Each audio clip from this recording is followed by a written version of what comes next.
Jay, Will, and Zubin filling in, having a good time doing it. The Dr. Pepper call-in line, 888-SAY-ESPN. That's 888-729-3776. It is Sports Festivus here. Name a feat of strength you saw in sports, air your grievances, or tell us a sports miracle that you would like to see happen. Shay and Jordan Cornette again filling in for Keyshawn, Jay, Will, and Zubin. We're presented by Progressive Insurance, and all guests appear via the Shell Pennzoil Performance Line. Okay, so playoffs are on the horizon in the NFL, and it's like that time of the year where every game kind of counts for seeding or elimination or clinching or et cetera. And so when you look down the line and you're a fan and you're like, man, my team was playing so good and we've kind of fell off the radar, or you're peaking at the right time, there's all these things going through your mind, right? And so Sean Payton was asked if he thinks the Saints perhaps peaked too early now that they've lost 2 in a row. I think there's a little laziness relative to research and saying, well, they get to the playoffs, they're one and done. Not really.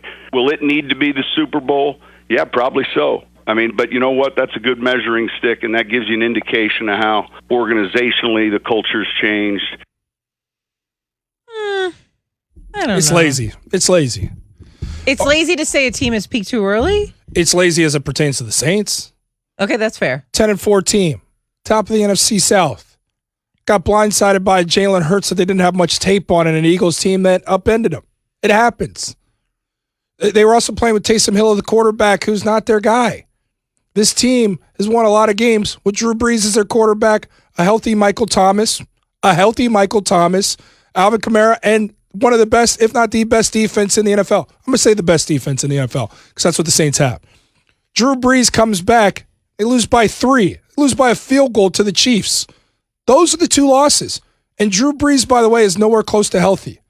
There's 2 games left in the regular season and then a postseason. Health is what has hurt the Saints.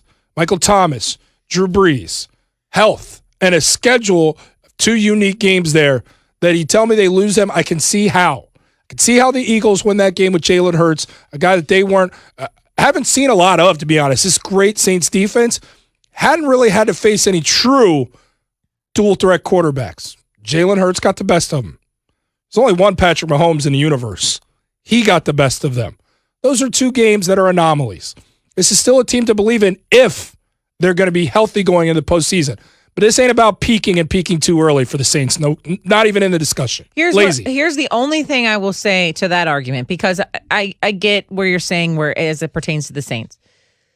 Drew Brees staying 100% healthy has been an issue. And you could call it age and you could call it wear and tear, whatever it is. But that shoulder. You put him in your top 5 quarterbacks. I know I did. I trust Drew Brees in the playoffs. But he's had kind of shoulder issues and things going on for a minute now. And that has been an issue later down the season. I can't do this. I can't let you do this.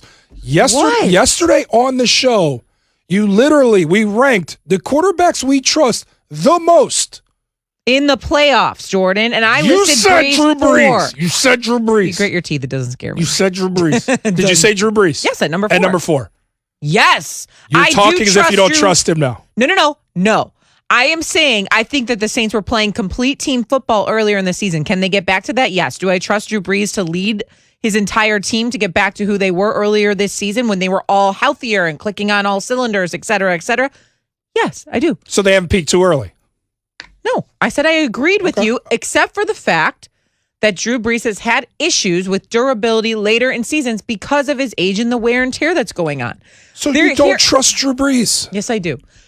There are a few other teams in the NFL that I think have peaked too early, okay? I mean, the Raiders are far and away at the top of the list. So are the Steelers. Far and away. The Steelers, huh? The Steelers? I literally went on national radio and said, excuse me, could the Raiders please tell the rest of the NFL how to beat, this is what I said, how to beat the Chiefs, because the Raiders have some secret sauce that they know how to figure it out and no one else does. You're mocking yourself. I'm mocking myself. Like, how stupid am I? And then the Raiders come out and they looked completely flat in every phase of the game, completely undisciplined. I mean, talk about peaking too early. We'll start with the Raiders. Yeah, that defense. It's abysmal. Then we'll move to the Steelers. And then I'd say maybe the Seahawks are in there too. Oh, you're not going to put your Bears in there, who started 5-1? You're not going to put your Bears in there? No, because they're peaking again. They're playing good football right now. Peaking? Well, kind of. They're still alive. It's like Little Mountains. It's a 5-1 football team peaks, really. that peaked. The defense looked dominant early. The offense had a run game. They're figuring out how to. Oh, please. They're figuring out how to They're close. just now having a run figuring game. out how to close games out. Mitch Trubisky started winning early on. Looked like he was their quarterback. Then the rug got pulled out. Then Nick Foles was the starting quarterback. Then the run game disappeared. Then the defense looked more vulnerable. It started to fracture at every turn with the Bears. That was a team that peaked in their first 6 games. Are you saying pulling Mitch Trubisky was the wrong choice? How are they back in the hunt right now? Who's the quarterback? Jordan. I'm saying going back to Mitch is the right choice. Pulling Mitch in the first place was inevitable. You lived in Chicago for a long time. I was around this organization for the first. I know Mitch as a person, and I still too knew that this was inevitable. They were going to have a short leash with him. Anyone with 2 eyes last year was saying, Mitch Trubisky ain't it. He's not it in Chicago. He's not it. So you bring in a Super Bowl MVP, and you think Chicago fans and everyone around that organization was going to let the Super Bowl MVP chill on the bench, just maybe in case he gets hurt? Don't talk about him Super Bowl MVP. That's what he is. Like he's Patrick Mahomes. Yeah, he won an MVP, absolutely. But don't act like they were sitting some guy down where you're like, whoa, we got the Super Bowl MVP. He was a Super Bowl MVP. In comparison to Mitch Trubisky. Mitch Trubisky hadn't lost a game. That is, okay. That is, you got to look back and say that was a bad move. No, a bad move to bring in Nick Foles. I disagree. A bad move to go to Nick Foles, because when it came back to Mitch Trubisky and you're using him now properly, this team has got back to winning enough to be in a conversation. Started winning early, started winning down the stretch. The constant in both of those has been Mitch Trubisky. So you can easily go back and say using Nick Foles was the wrong play. I can't believe you're a Trubisky truther now. I think you guys are desperate. I'm talking about a desperate team. I can't believe you have turned this corner. Go get Carson Wentz. Then I'll ride with you. Go get Carson Wentz. Go win some football with Carson Wentz. Then I'll think your team could be a for real team. They are figuring it out now, perhaps at the right time. The Bears went out and they have a Cardinals loss. They're in the they're in the playoffs with Super Bowl. I need to pump the brakes. They're in the playoffs. But I would not blame Pace, Nagy, anyone for benching Trubisky. It was inevitable. And I wish we could pull tape on every single person that says that was the biggest mistake, because I guarantee they went out there and they said, sit Mitch Trubisky. He can't read defenses. It's not right. There's no offense. There's no rhythm. It was the same story that we saw with Foles. It was just now Trubisky had a minute to sit back and watch, and Nagy made some adjustments. And here we are seeing Trubisky, who's, by the way, plays are now being called by Bill Lazor. They weren't when Trubisky was starting before. So his complete mindset is different. Bill Lazor was calling plays when Nick Foles was struggling mightily. True. Accurate. But let's go back, because I think we can both agree on the Steelers, right? The Steelers have to be the team that peaked early, because you can't go from a team that is threatening to go undefeated, that is now a team that we're going to say is going to go fully defeated down the stretch, lose their final 2 games versus the Colts and Browns, and lose in the postseason with whatever team they draw. So you don't think they win one more game at all this year? They're going to go 0-3 and their season's over. Okay. I'm confident in that. That's a team that has peaked entirely too early. And you know who peaked the earliest for them?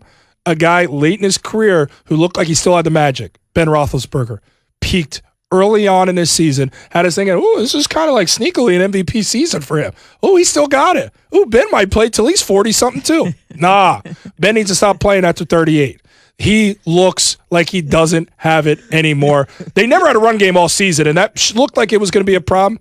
Clearly is now. What are you laughing at? I have 2 things to say. Sneakily is a word that I think I taught you, because it's not a word. Okay. Sneakily is a word. What are you talking about? It is? Yes. Google it. I don't need to. I was an English major at Notre Dame. The English major. You made the comment. No. You made the comment earlier where you go, I have all these followers on Twitter. That's joke. Still worse. It's still worse. A typical Notre Dame fan. Let everyone know he went to Notre Dame. I can't believe they're Googling this like it's not a word. Sneakily is a word. Now go back. Pull it back up so I can read the definition. Also, I have one more thing to say. I forgot. No. Don't try and move the goalposts. Sneakily. Oh, yeah, that's right. In a furtive or sly way. Used in a sentence. She sneakily hid a surprise gift in his room. Sounds kind of seductive. Yeah, I hope you leave me a surprise gift. Did you? No. I got Did you even get me a gift? I got your gift. Also, you put all your chips on the Cowboys in early. Remember this? Why are you doing this? Because the guys in the back are egging me on, and I absolutely love this. Word? All the chips on the Cowboys, and we had a great Thanksgiving because I made fun of him mightily for this. And now you're putting all your chips on the Steelers losing the rest of the way out. I just want to know where the chips are. The Cowboys are not ruled out yet, by the way. Okay, we got to. Those chips are still on it. Your chips suck. They haven't taken the chips away yet, so I don't know what you're talking about. I hate all your. Which comment was worse? I want to know from anybody on Twitter. Which comment was more lame? Shay's comment that I didn't see it on Twitter because I have so many followers, or me like a loser saying I went to Notre Dame and I'm an English major. I think I'd probably lose. No, I'd probably lose. It's easily Notre Dame. All right, is there a new favorite for the Larry O'Brien Trophy after one night of NBA action? That's after Jordan has this from Dr. Pepper. College football season rolling along. So is the latest season of your favorite Dr. Pepper obsessed college football town. That's right. We're talking about Fansville. So brace yourself for all the on-the-field football drama and off-the-field Dr. Pepper flavor that your eyes and taste buds can handle.